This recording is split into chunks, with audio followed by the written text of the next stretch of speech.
and has both supported and implemented numerous startup programs and is on the board of directors for the U.S. Zero Waste Business Council. Thank you.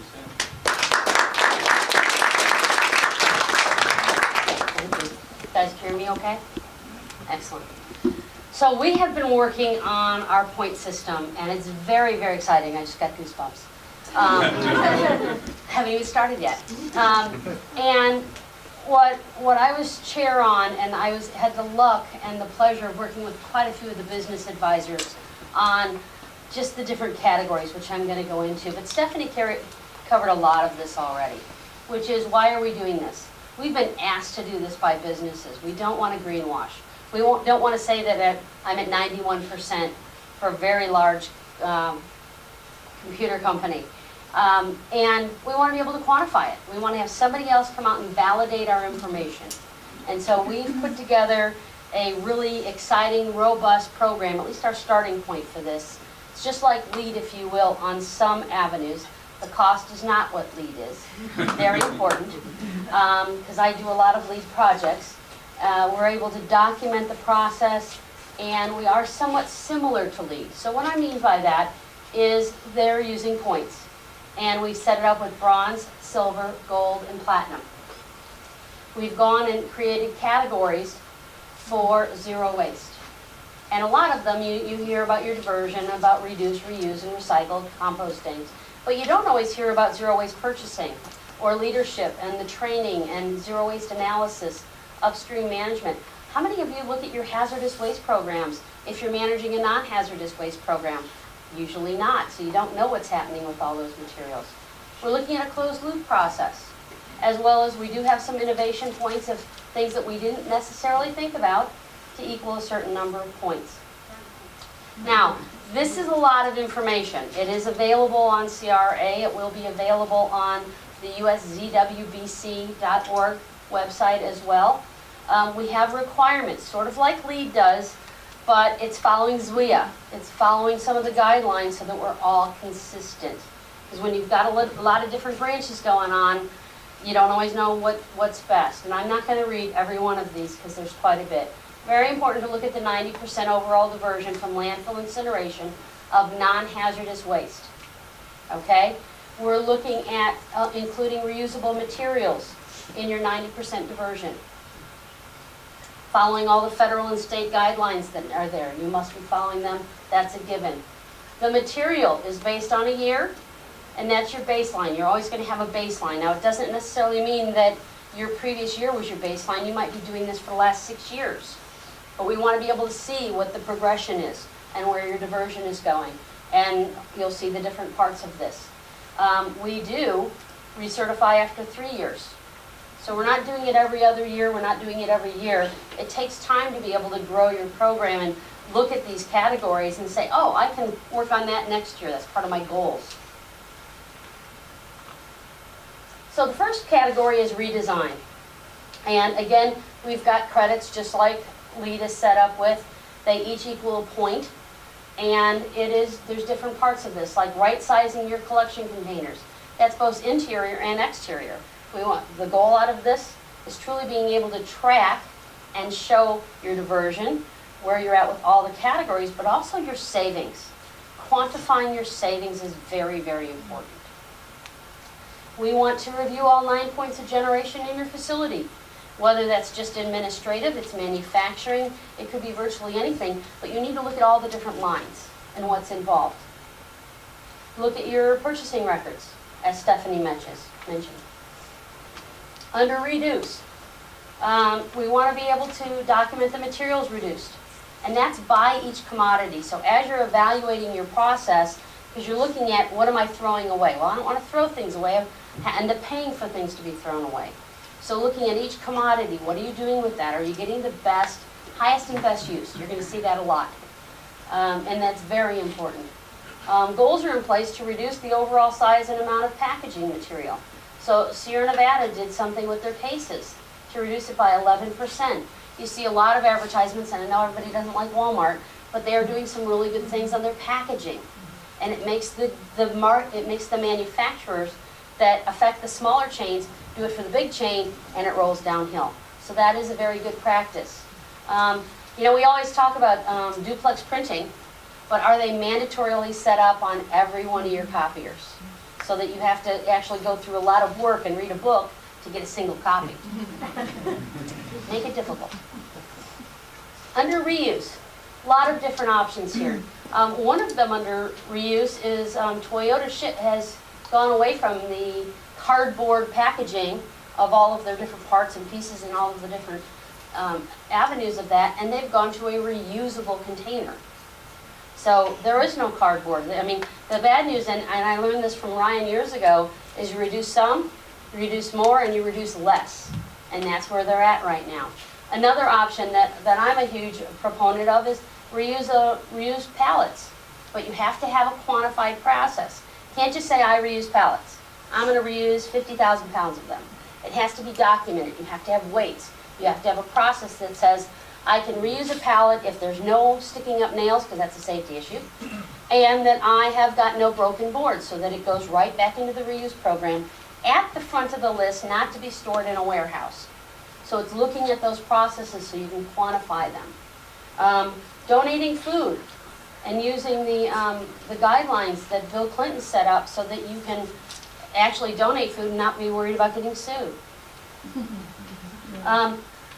Stephanie, as you heard all the R's, she likes re-earth. So we're doing compost and re-earth. We're trying to teach new words. Also, zero waste is capitals, zero waste. That in Gary. He's like, Sue, there's too many, it doesn't work. Well, there's 25 of them, I agree. He was right. So looking at the hierarchy again for what's the best use for this. You start out giving the food to humans, then animals, and then you compost it or digest it. We're looking at off-site and on-site food scraps and soiled paper composting. We want to implement the other process technologies, so biodigesters are another option. Under recycling, at least 80% of the 12 market categories or commodities for materials are the highest and best use, starting with reduce, reuse, and recycle. We want to look at the philosophy behind how we're handling each of those, and you want to have a written process from the service provider on where they are sending your materials. It's great that you're getting it recycled, but where is it going exactly? And that's physically even knowing that it's going to international paper. Okay, are they sending it domestic or is it going overseas? It's looking at your business and how you want to set that up. Zero waste reporting is about, the most important part is capturing all your cost, avoided cost, as well as any revenue. Now, there's a lot of people that are actually selling their commodities, but they don't know where the check goes. And from experience, I know that the people are smart enough that sends the checks out, know that no one's paying attention to it, so they don't send the check out at all. And I found that a lot of that. I saved one company $30,000 in 1 year because they weren't getting a check issued. It happens. But it's truly tracking all of your cost, as well as starting with your base year. What did it cost you to landfill everything? Well, now you've got it diverted. There's still a savings with that. How do you quantify that? We're also, follow the US EPA's WARM model. It helps you quantify your climate change. So it literally, there's a process and spreadsheets, and it takes a little bit of work, but you can align those with every recycled commodity that you have, and then you can help with that training and education of the staff so that they know that you're taking cars off the street, how much greenhouse gases you're saving, and it all adds up. As well as we would like you to be a member of the US EPA WasteWise program. Now, you don't have to, but that means you don't get a point. It's all about choice. This is diversion from landfill, incineration, and the environment. And we've broken it down by points. And if you get, if you're 92% diversion, you're going to get 4 points. As your diversion goes up, you get more points. So this is the stuff that you don't always think about. It is zero waste purchasing. That's the first one we went into. And, it's really trying to have any kind of preferred purchasing, setting up policies and guidelines for everyone in procurement or whomever is ordering it, whether it's small or large, on what they order, how they order it, making sure that they're thinking green first. having a catalog to order from that's green products. I'm trying to do that right now with our custodial program. We've got green products, we do a very good job of it, but I don't want them to even be able to order anything else. And so that's what we're in the process of doing. Other areas are using sustainably produced products and buying those. Buying recycled content, whether that is your toilet paper or your copier paper. Leadership. Now this is an important role. All of these are important. But leadership really goes into your management. Having a zero waste goals set up and making sure that everyone knows it. And it's top down and bottom up. And then you got to meet in the middle and everybody keeps getting re-educated.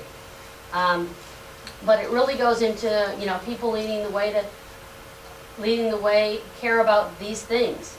And it's quite a bit of it. Upper management working beyond just the simple facts of what we do. And then this is one of the most critical points, is you can set up all your processes and procedures. You can make sure that you've got everything lined up, but if you don't teach the population how to follow this on a day-to-day basis and get their involvement and get them motivated, it won't change your program much. You know, one of the first things that we did is we really focused on quarterly communication. That was Earth Day in April, of course, America's Recycle Day in November. That's almost a 6-month window, and then you can fit things in on how your diversion is, or where your program's going, or your latest goals, and get participation. It doesn't always have to be the team. You can set up green teams, if you will, that will help you advance your program. And then a zero waste analysis. Now, this is very clear that it's talking about completely doing a physical sort and weight of each of the materials that you're collecting. And it's taking that waste analysis data, and that's one of the items that you could share with your staff. All of the training is what you found in the trash. One thing that we've started doing is actually doing a waste analysis of your recycling as well, because people are contaminating it. And vendors sometimes accept it and not say anything, but we want to do it the right way.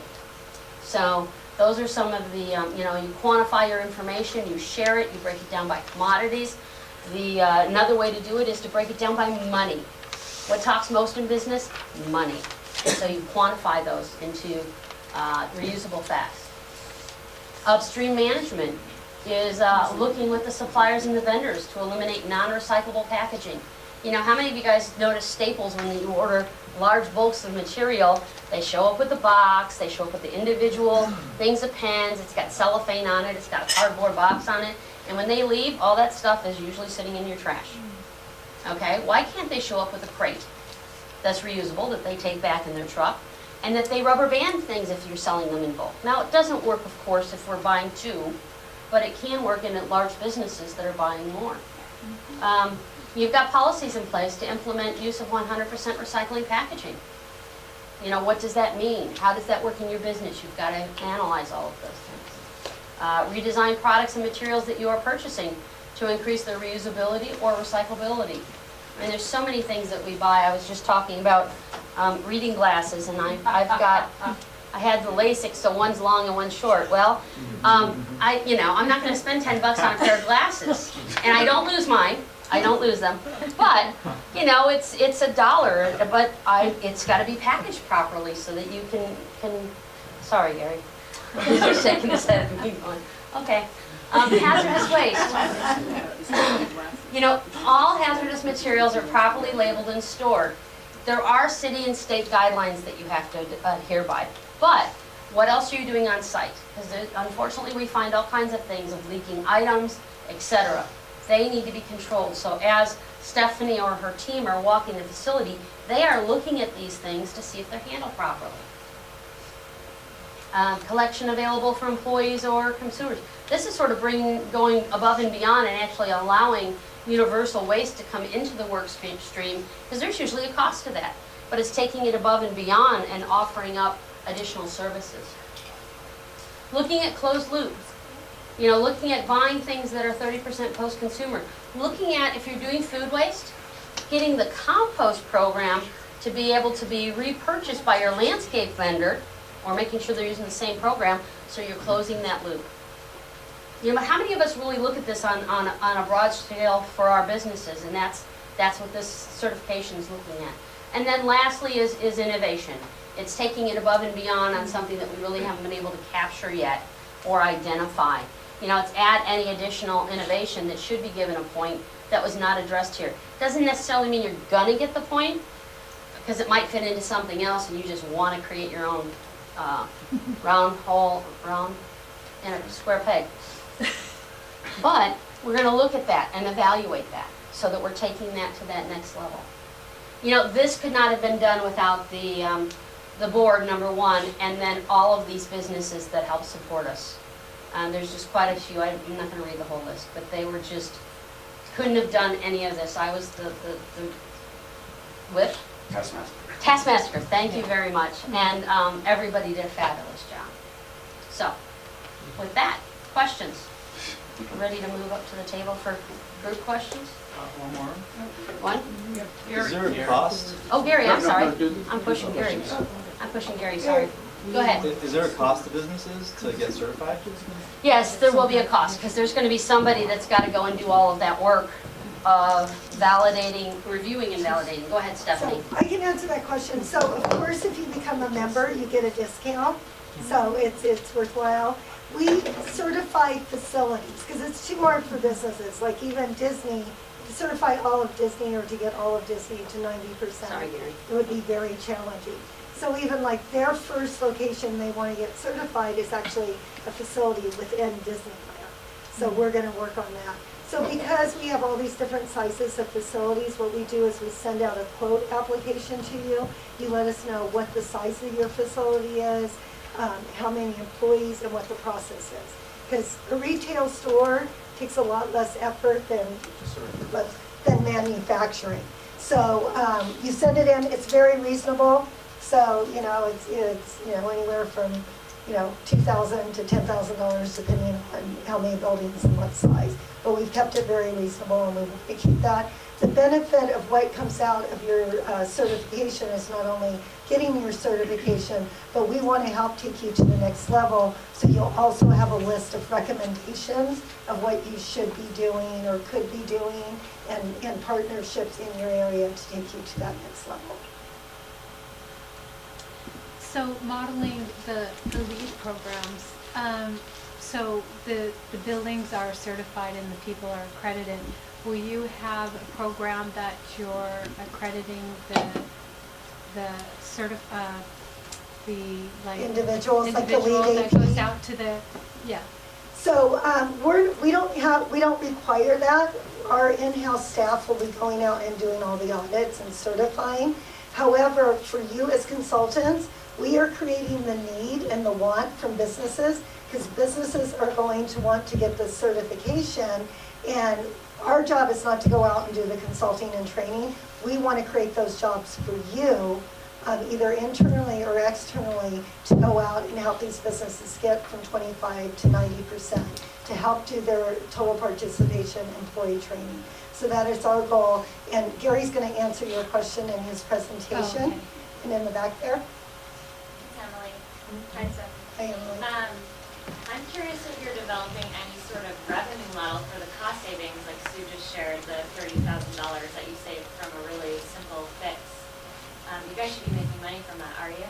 Well, that is for you, the consultants, to do that, because we're not telling the businesses to do that. We're not helping them to do that. That's the consultants are internally for unfortunately, even our big guys at Albertsons and Miller Coors, they're lone wolves out there trying to get their zero waste programs, and they have to fight really hard to do it.